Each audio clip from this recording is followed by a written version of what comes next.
شروع اللہ کا نام لے کر جو بڑا مہربان نہایت رحم والا ہے۔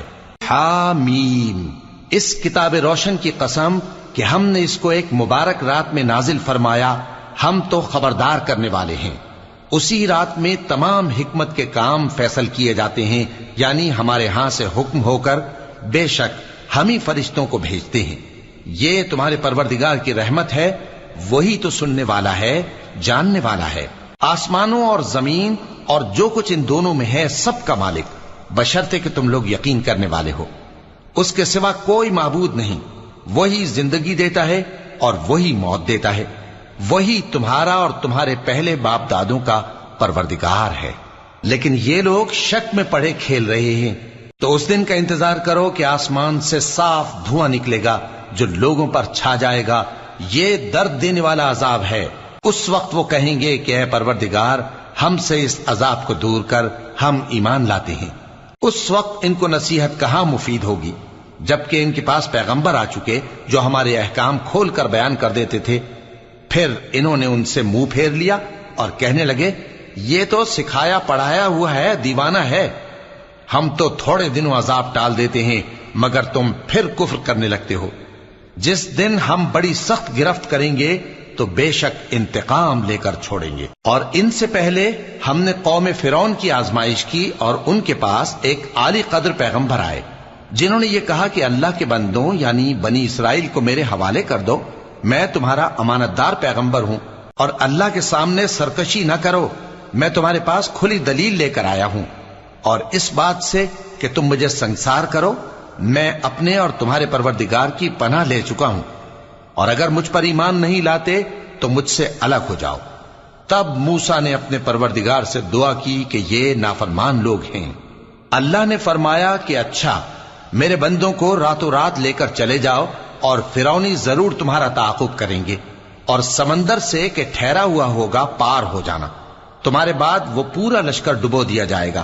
وہ لوگ بہت سے باغ اور چشمے چھوڑ گئے، اور کھیتیاں اور نفیس مکان اور آرام کی چیزیں جن میں وہ عیش کیا کرتے تھے۔ اسی طرح ہوا، اور ہم نے دوسرے لوگوں کو ان چیزوں کا مالک بنا دیا۔ پھر ان پر نہ تو آسمان اور زمین کو رونا آیا، اور نہ ان کو مہلت ہی دی گئی، اور ہم نے بنی اسرائیل کو ذلت کے عذاب سے نجات دی، یعنی فرعون سے۔ بے شک وہ سرکش اور حد سے نکلا ہوا تھا، اور ہم نے بنی اسرائیل کو اہل عالم میں سے علم کی بنیاد پر چنا تھا، اور ان کو ایسی نشانیاں دی تھیں جن میں کھلی آزمائش تھی۔ یہ لوگ یہ کہتے ہیں کہ ہمیں صرف پہلی دفعہ یعنی ایک بار مرنا ہے اور پھر اٹھنا نہیں، پس اگر تم سچے ہو تو ہمارے باپ دادا کو زندہ کر لا۔ بھلا یہ اچھے ہیں یا تبا کی قوم اور وہ لوگ جو ان سے پہلے ہو چکے ہیں؟ ہم نے ان سب کو ہلاک کر دیا، بے شک وہ گناہگار تھے۔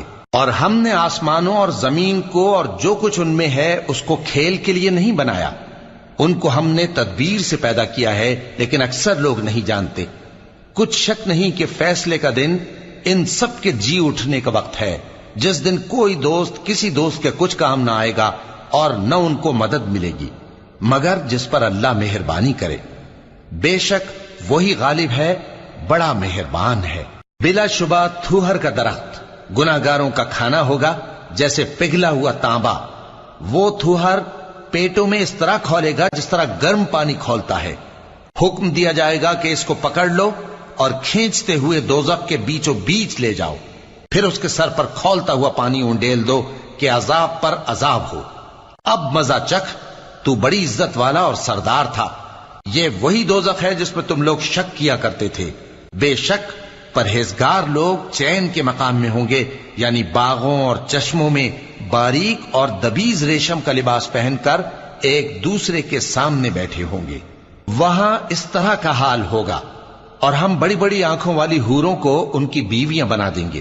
وہاں امن و اطمینان سے ہر قسم کے میوے منگائیں گے اور کھائیں گے، اور پہلی دفعہ کے مرنے کے علاوہ موت کا مزہ پھر نہیں چکھیں گے، اور اللہ ان کو دوزخ کے عذاب سے بچا لے گا۔ یہ تمہارے پروردگار کا فضل ہے، یہی تو بڑی کامیابی ہے۔ ہم نے اس قرآن کو تمہاری زبان میں آسان کر دیا ہے تاکہ یہ لوگ نصیحت حاصل کریں، پس تم بھی انتظار کرو، یہ بھی انتظار کر رہے ہیں۔